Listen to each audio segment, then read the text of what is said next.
আসসালামু আলাইকুম। আজকে আপনাদেরকে ঘুরে দেখাবো কম্বোডিয়ার অ্যাংকর ন্যাশনাল মিউজিয়াম। তো আমি মিউজিয়ামে চলে আসছি, আর মিউজিয়ামে প্রবেশ করতেই আমার ব্যাগ রেখে দিয়েছে, আর এই ব্যাগটা আমাকে দিয়েছে যেখানে লেখা আছে অ্যাংকর ন্যাশনাল মিউজিয়াম। এই ব্যাগটা মূলত দিয়েছে পার্স আর মোবাইল রাখার জন্য। ওই যে নিচে ওইখান থেকে নিয়েছি এটা। এখানে কি আছে জানি না, চলেন দেখা যাক কি আছে এখানে। এটা মেবি বিল্ডিংয়ের ম্যাপ। এটা একটা গ্যালারি, এক্সক্লুসিভ গ্যালারি, যেখানে বুদ্ধের 1000টা ইমেজ বা চিত্রকর্ম আছে। আমি ওই দিক থেকে এসেছি। এটা সেকেন্ড ফ্লোর। সামনে আরেকটা গ্যালারি দেখা যাচ্ছে, ওই দিকে যাব। তবে যাওয়ার আগে একটু বিল্ডিংটা দেখাই। দেখেন কনস্ট্রাকশনটা কি সুন্দর, ওয়েল প্ল্যান্ড, এবং নিচে ফাঁকা জায়গা উঠোনের মতো, আবার পানি জমে আছে। খুব সুন্দর প্ল্যান করে বিল্ডিংটা তৈরি করা। এটা আরেকটা গ্যালারি। এখানে খেমার সাম্রাজ্যকে তুলে ধরা হয়েছে। গ্যালারিটার নাম খেমার সিভিলাইজেশন, এবং এখানে তৎকালীন একটা ভৌগোলিক ম্যাপও দেওয়া আছে।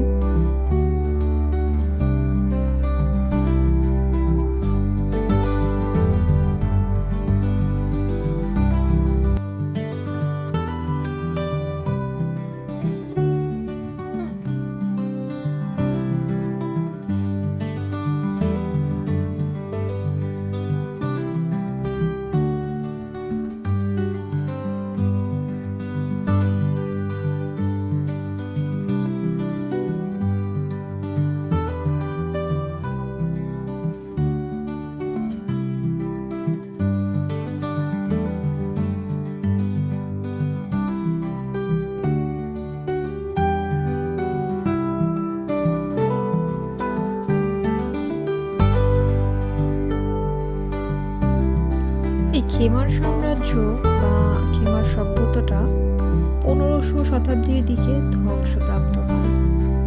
তাই এখানে যা কিছু আছে সেগুলো সম্ভবত 1500 শতাব্দীর দিকের বা তার আগের। খেমার সাম্রাজ্যের ঐতিহ্য, ইতিহাস, সংস্কৃতি এবং প্রত্নতাত্ত্বিক নিদর্শন নিয়েই এই মিউজিয়ামটি সাজানো।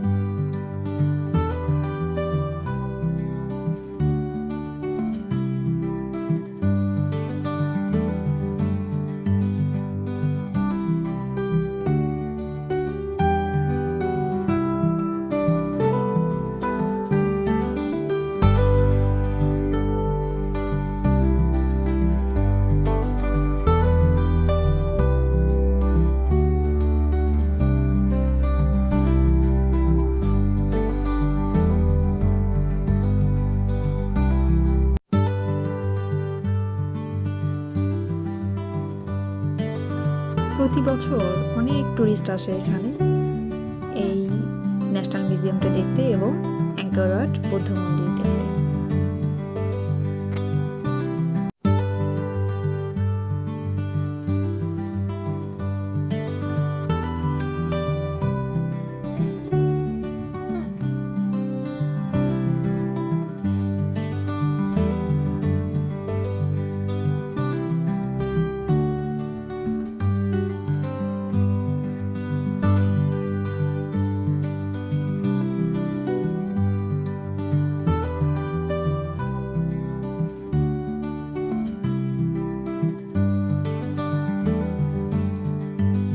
পুরো মিউজিয়াম ঘুরে আমার এই একটা জিনিসই ভালো লাগছে।